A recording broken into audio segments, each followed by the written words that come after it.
Greetings, Eric Bakker, naturopath. Thanks for coming back. We're going to do a case study today. We're going to talk about a 48-year-old lady who we're going to call Denise. Her name's not Denise, of course. I've sort of covered up her details for obviously her privacy. So Denise lives in Australia. She does live in Australia. She is 48, but her name's not Denise. All right.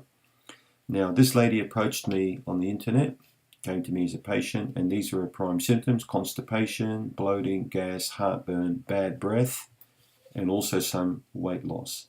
She was quite tired. This is a current patient I'm seeing.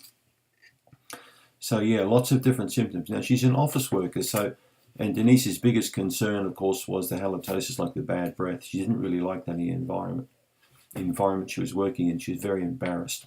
So tongue's coated quite white, and the breath was quite stinky.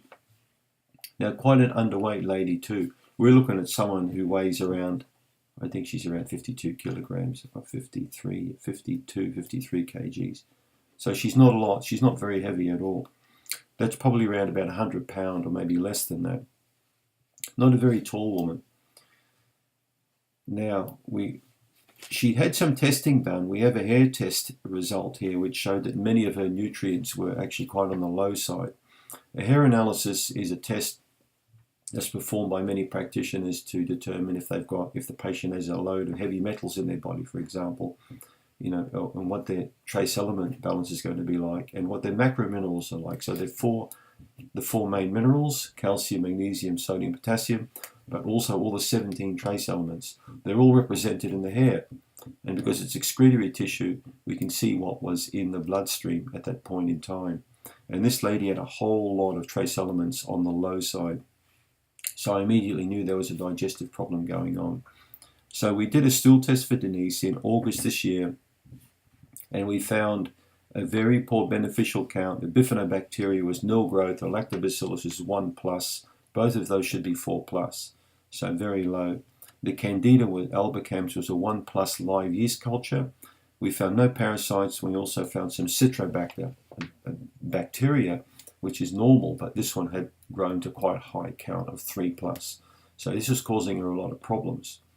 So you can see the combination of the Candida there and the dysfunctional, dysbiotic bacteria in a high count, easily leading towards, bloating and gas and problems like this.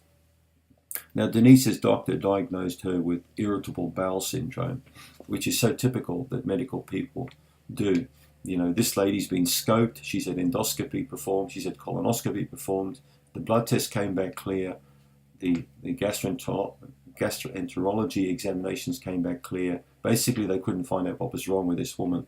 But a simple stool test found the Candida and the citrobacter, and also found the low level of beneficial bacteria. Now, we saw this lady early August. We've placed her on Candida Remove, Candida Restore, Candida Rebuild. And I started her off on a dosage of 1 per day, building up to 1 of each 3 times per day. Now, 6 weeks later, we've had a significant improvement already in this case. We've seen a marked reduction in the constipation and bloating. There is still a little bit of gas, but it's not so problematic anymore. But the great thing is Denise's tongue's clearing up. So we're seeing a nice clearing in different parts of the tongue. She's gained nearly 6 kilograms in weight in 6 weeks, so 1 kilo per week. What's that? 2 pounds a week she's gained. Now, for some people, that's very significant. Everyone talks about weight loss, but what about, weight gain? Some people actually want to gain weight, especially if they've had a bowel problem for a while. They're going to be losing weight. They're going to be losing vital nutrition. They're going to be tired. So we're going to repeat the stool test for this lady in November, and I'm pretty sure we're going to get quite a nice result here. And then the subsequent test will be just a microbiology, just 1 sample to determine what's going on, because she had no parasites, remember initially. We just want to see where Candida is and where the bacteria are, and then make some final adjustments to a protocol. And I would easily say by January, February 2019, Denise is going to be in great shape.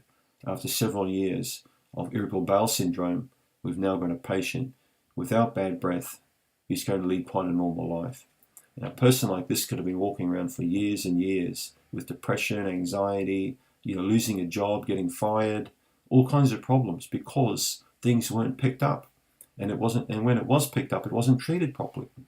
So it just goes to show how a natural approach can really have a great effect on somebody like Denise and put them in a really good position where they're going to have the body size they want, the energy they want, no stinky breath, and a great functioning digestive tract like I've got, and like hopefully you'll develop if you've got a dysfunctional one. A digestive system that's silent, that creates no problem, easy eliminations, and leading to great health. And that's what it's all about, people. It's about great health. Thanks for tuning in.